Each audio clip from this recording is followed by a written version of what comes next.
Hallo en welkom bij deze nieuwe video op mijn kanaal. Wil jij graag jouw paard leren liggen op commando? Blijf dan zeker kijken naar deze video.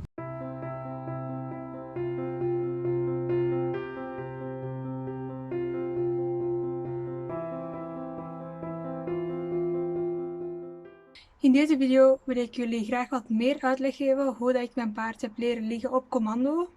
Ik ben hier dus niet in gespecialiseerd, dus het is mijn eigen ervaring en hoe dat ik het zelf heb geleerd aan mijn eigen paard door het zelf uit te proberen. Dus heb jij problemen met je eigen paard, qua gedragsproblemen of er lukt iets niet, neem dan echt les bij iemand professioneel en neem dan ook echt geen voorbeeld aan mij. Want het blijft wel een gevaarlijk kunstje omdat je in een gevoelige positie terechtkomt bij je paard en je paard kan zomaar recht springen en jou raken. Dus moest je paard het moeilijk vinden of je raakt er allebei niet uit, ga dan echt op zoek naar iemand die jullie hierbij kan helpen.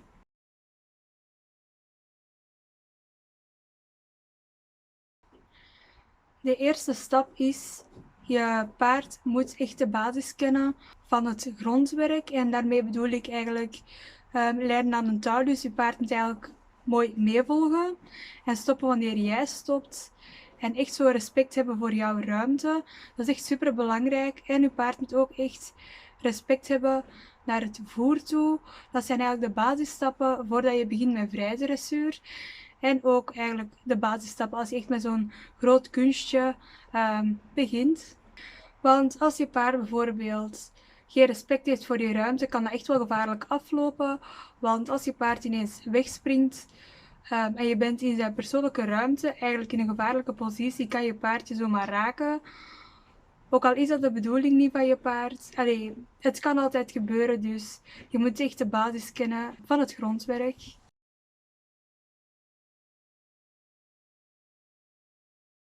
En de tweede stap is, je moet je paard echt door en door kennen. En daarmee bedoel ik van, je moet eigenlijk weten wanneer je paard gaat liggen.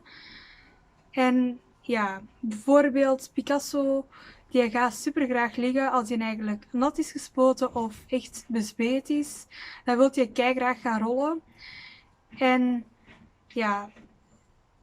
ga bijvoorbeeld eens in de wei zitten bij je paard.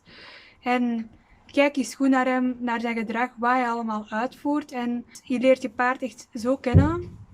En hij leert u kennen en dan accepteert hij u eigenlijk in de kudde, zeg maar. Het klinkt nu allemaal wat zweverig uitgelegd, maar het is echt super belangrijk dat je paard u vertrouwt en jij je paard vertrouwt. Dus het is ook echt een goede tip om veel bij je paard te zijn en eigenlijk niet te werken met hem. Dus observeer en kijk echt wat je paard doet en wanneer hij super graag wil gaan liggen.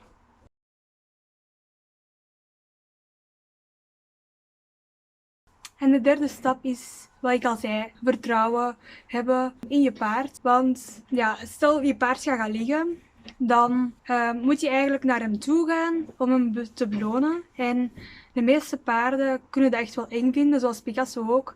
Die heeft dat super lang eng gevonden.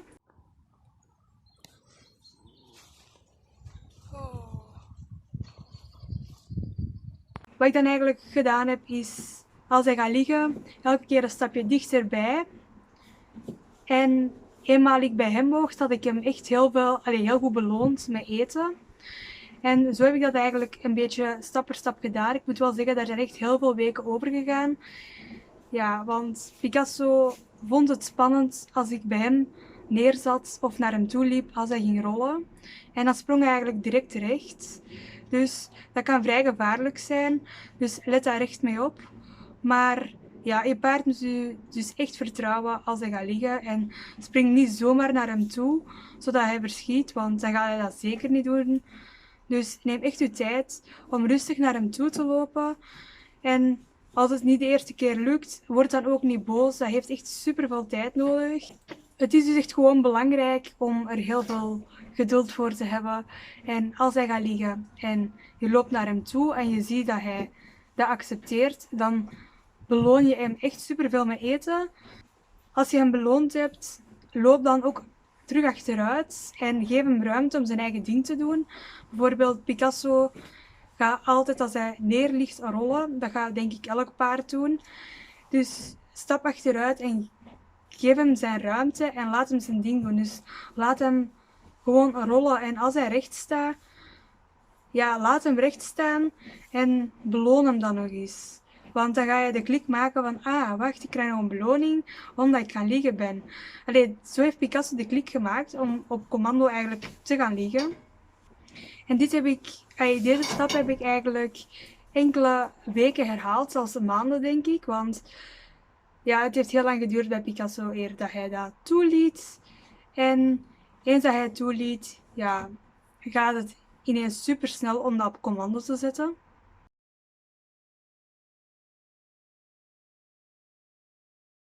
En de vierde stap is om het op commando te zetten. Dat is eigenlijk de laatste stap en die kan ook wel vrij lang duren. Maar ja, ik gebruik zelf het commando down. Je kan ook liggen nemen of ja, wat dan ook. Dat maakt op zich niet uit welk commando je neemt. Let wel op dat je bijvoorbeeld... Wat ik dus wou zeggen is dat je commando's niet op elkaar mag doen lijken qua uitspraak. Want als je bijvoorbeeld het commando liggen neemt, down, en je gebruikt een ander commando voor stijgeren en dat lijkt super hard op elkaar, kan je paard in de war raken. En ja, dan kan je paard bijvoorbeeld stijgeren als je liggen hebt gevraagd. En dan kan er gevaarlijke situaties ontstaan. Dus denk goed over het commando dat je gaat nemen. Ik zelf heb voor het commando down genomen. En ik liet hem dus los in de piste of in de wei.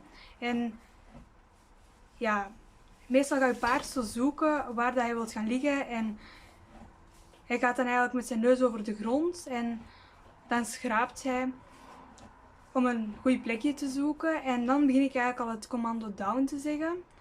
Ja, op een moment gaat hij willen liggen.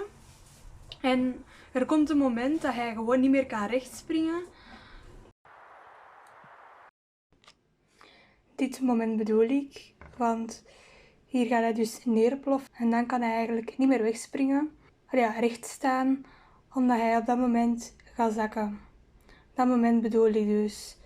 Dat is soms inschatten, want ik heb het ook bijvoorbeeld nog fout gedaan en jullie zien jullie zo meteen.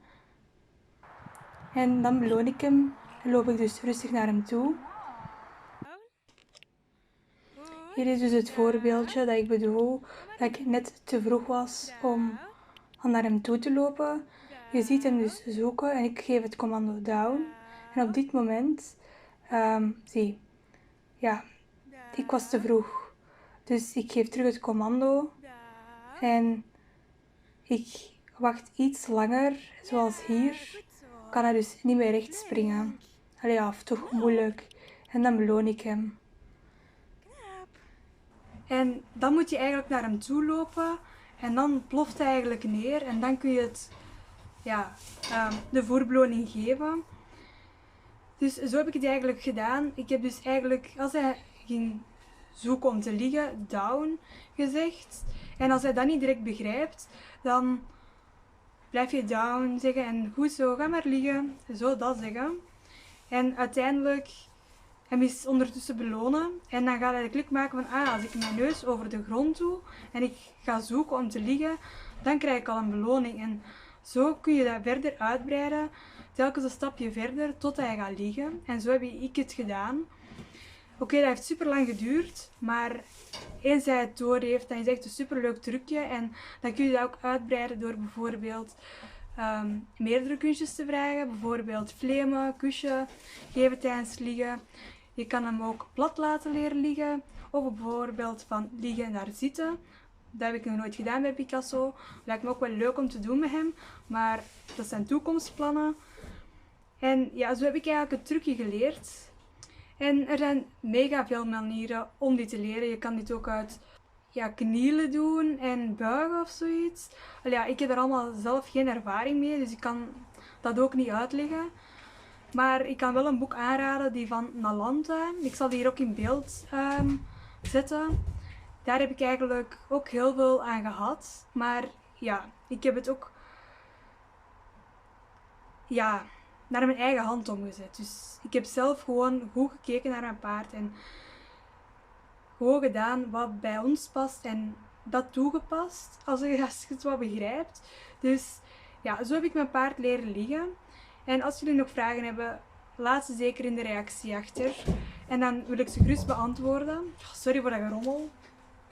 Maar Picasso loopt de stal uit. En ja, dit was het voor deze video. Hopelijk vonden jullie het een leuke video. Vergeet de video zeker geen duimpje omhoog te doen. En vergeet ook zeker niet te abonneren op mijn kanaal. En dan zie ik jullie morgen terug bij een nieuwe video.